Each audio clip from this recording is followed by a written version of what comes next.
All right, guys. I played Arc Raiders all weekend. It's actually way fun.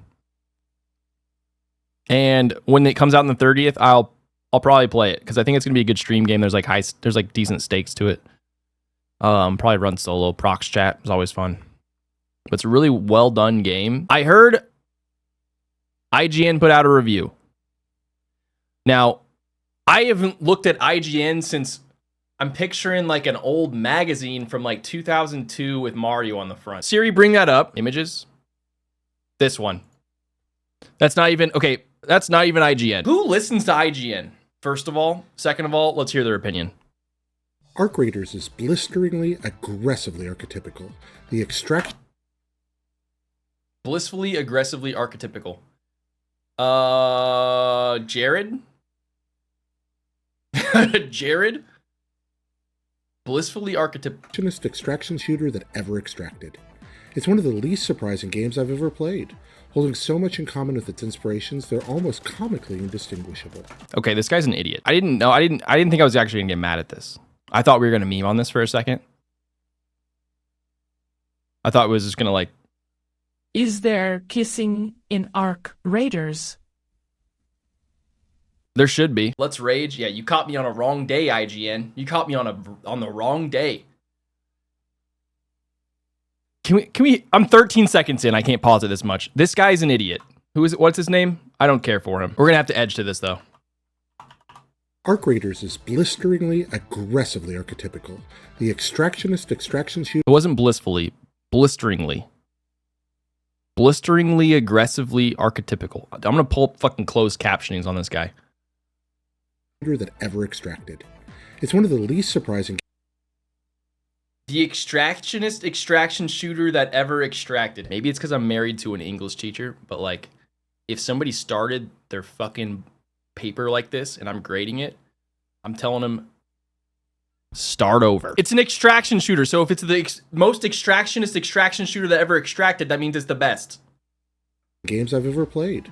Holding so much in common with its inspirations, they're almost comically It's a genre. indistinguishable.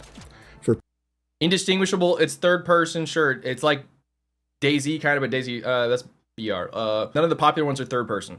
So that already is different. Preview purposes, this is a very good thing. If you enjoy other games about scavenging goods while avoiding PvE foes and robbing PvP humans, yeah, you're probably going to like Arc Raiders. That's the whole game! If you like the whole game, you'll like the whole game, is what he just said. If you don't, then there's likely nothing new here to tempt you. This is a game so unabashedly tied to its progenitors that the hero's default melee weapon is a pickaxe, the same weapon Fortnite metaverse heroes dropping off of battle buses lug into combat. And? That's a cute enough homage, but it's only the tip of the iceberg for the ways Arc Raiders will be instantly comprehensible for those who play Battle Royale, tree-punching survival games, or extraction. There's very little that feels truly original, but the components bolted together from other successful live service games click predictably and produce a satisfying result. I played too much chess yesterday, and I'm still mad. Okay, The goal each round is simple. Go to the surface and then get back underground alive with better loot than you started with. Yeah. Two forces stand in the way of that goal. The first are the Arc, AI-controlled battle. If you shoot the things that are using the fans to hold it up, it actually goes down quicker, so sucks to suck. Battle robots that wander the map searching for any sign of organic life. The Arc are no trifling threat. Even the smallest bots can prove surprisingly dangerous, especially... Okay, don't melee the fire guy. It also explodes, so don't melee it. What are we doing here? Especially in groups. Yep. The little spider-like scurriers are downright upsetting for an arachnophobe like me, and the large crawlers do not mess around. Arc wander the map listening for the sounds of search or battle and swarm any humans they find. Yeah. The Arc are especially dangerous in numbers, and there are plenty of subtle little traps set where clusters of different Arc with complementary abilities are placed near one another, sometimes hidden in indoor areas where one can literally trip into them. Is he just running solos and getting his ass handed to him the whole time? Like, I met my fate more than once when I got overconfident around Arc. One crawling monstrosity literally spun to the air with its legs like some kind of cyclops spider helicopter. Take down an Ark, though, and the rewards can be worth your trouble. Yeah. They generally contain ammo and weapon components. Yes. The second and more deadly threat are your fellow raiders. If Sometimes. you choose to play Ark, Dude, I made friends with 2 of them. We went like this. Hello. Hello. raiders, you best enjoy watching your back. And then I did watch them die to another team after that. So we weren't that good of friends. Quote Casablanca, This place is full of vultures, vultures everywhere. it's often more efficient to fall upon a fully loaded player who isn't paying attention than to risk a half hour of bracing open doors in a nearby warehouse, or to lurk near an extraction point and cut somebody down. Okay, I'm gonna nitpick this. I'm nitpicking it. I don't know. It's been a long week. I've got like low levels of sleep. The existential levels of stress are increasing day by day. It's got to go somewhere. And here it goes. 30 minutes is the maximum amount of time you can spend in the game. You should rarely ever be spending that amount of time. Most of the games I was in and out in 10 minutes if I had a good loadout. If I was going free, I was kind of rambling around a little bit, but I'd never stayed past 20. What are you doing? Down when they're about to escape. Of course, every other raider is likely looking to do the same to you. Combat is competent enough to be satisfying. Combat The feels third-person good. avatar moves and controls like most other third-person avatars Why is he soloing the big bot? in modern shooters, with no real irregularities or surprises in the controls. Bullets mostly go where you want them to, depending on the capabilities of your chosen weapon, and melee attack power is substantial.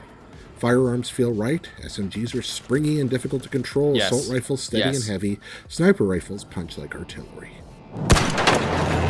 Playing in teams of 3 adds a bit of depth to the battle, as you and your companions can search and it's the cover whole for game. each other much Okay, more he's finally gotten systematically it, than is team. Thank possible with God. a single raider. Firefights between teams develop a sense of strategy, as coordinating squads deploy flanking tactics and ambushes against groups of foes. Whether calling out directions, overhearing sounds, or covering all windows in a room, your 3-person squad will find plenty of tension waiting in most buildings. Yes, a lot of drama, a lot of tension. Cleverly designed maps draw the characters in. The most lucrative resource hubs are clearly marked, and players flock to the richest areas looking for food, or hover between the treasures and the extraction areas, Yes. waiting to dispossess the luckiest foragers. Yes. He's getting it. Hold on. Maybe I was mad too quickly. Hater energy is unflattering? Okay, well, I'm shifting right now. He's understanding. Of their well-won games. The environments are passable, with the usual collection of rusty warehouses, abandoned apartment buildings, and overgrown vacant lots you'll find in a lot of post-apocalyptic shooters. Yes. Everything is serviceable, but it all kind Not of just shooters. In a post-apocalyptic world run by robots, that's what it would look like. feels like they gave Fortnite a coat of DayZ grime and moved on.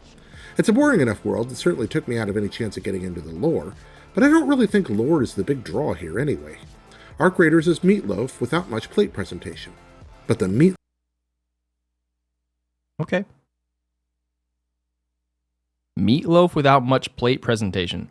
Who's plating meatloaf? Who makes meatloaf? This bitch is a burger. Wrapped in... It's just a burger given to you at a food truck. You're just like, hell yeah. loaf is tasty, if a little cold.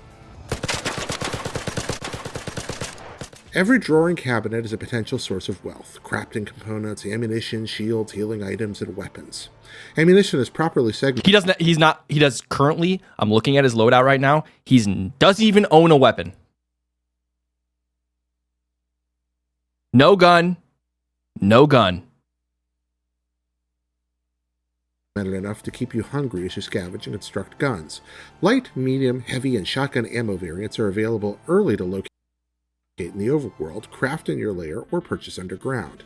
Materials have the usual predictable levels of rarity corresponding to color, with certain colors granting you the ability to develop more useful or rare items. Yeah. A single special pocket in your inventory allows you to Yeah, keep the butt pocket. Your butt pocket. It's very important to the game. And he's got a 3-slot butt pocket, honestly. Kudos. one discovered item safe, even on the event of your death, so that you can haul your rarest finds home, even when you die.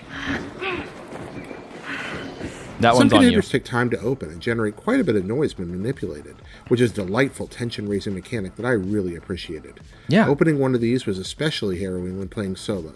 You can really feel the vulnerability with your camera locked forward, not knowing what path Doesn't lock. passing robot or player might discover you. You can move. You can move your cam. I did it so many times, and I even thought to myself, "It's nice that I can do this." Make an ugly racket jimmying a door. You spend your time between rounds underground, where you convert your ill-gotten gains to an ever-escalating series of crafting tables, Yes. allowing for the creation of ever more elaborate gear. You can also choose to straight liquidate materials and finds for cash, and purchase fully crafted items at in-game stores. There's also some part of crafting that involves a live rooster. Yep, that's your scavenger, and you can't upgrade them. I never figured that part out. As you explore the world above, you gain experience, which He's level 1. opens up across a series of skill trees. Selecting various branches can At least he's going in survival. I feel like I went survival too. This is a good idea. help you optimize your avatar to your playstyle, increasing combat ability, mobility, or stealth. The different abilities are clearly listed. This is an old skill tree. I will say that. But when did this come out? 5 months ago. They need an updated one. Labeled, and most are useful enough that every step feels like real progress. Character design with default options is pretty rough, but a number of better textures and outfits open up when you apply premium currency. I would assume they would do one over this weekend, right? A week before it comes out? They didn't. I deliberately made my guy look as bleak and sad as possible using only default options, but my multiplayer partner had the Souls Easy top man with no name vibe going on, and I was envious. Arc Raiders previews pretty well, perhaps because its design conservatism makes it so instantly familiar. There's nothing here Go on. to challenge what came before, but sometimes that's okay. Overall, the Arc Raiders loop seems pretty well tuned to satisfy. Okay. Make it to the surface to loot and kill, bring your goods and experience back underground to improve your abilities, head back up stronger to find stronger gear, and Yeah. repeat. There are worse ways to spend an afternoon. For more previews of the biggest upcoming games, don't miss our latest hands-on looks at Dune Awakening and Marathon. So did he rank it, or how does IGN work? Who watches these? 190,000. Crazy, this video is still up. That's what I'm saying. 5 months ago. What this guy says is how I feel. This guy doesn't know how to play a game. One of his biggest talking points is, oh wow, melee. Surprisingly dangerous. The one thing you're not supposed to melee, besides like the really bigger bots, is the fucking flamethrower bot that explodes. Especially in groups. I really appreciate IGN for making this video. It made me realize I was subscribed. I've never been on this website. No rating. Well, my first impressions of it are it's fucking amazing, and I hate Tarkov for a couple different reasons. One, it's like too giga chatty. Like, I don't have time to do that.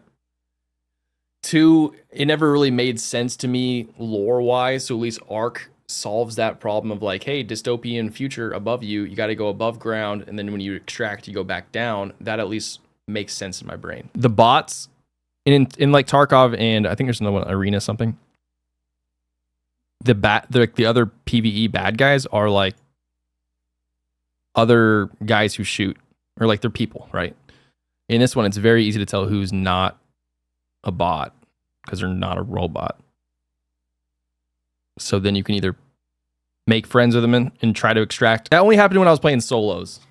Because when you play solo, I think you're more likely to queue with other people who are solo. So they're a little more, hey, I'm friendly, you good?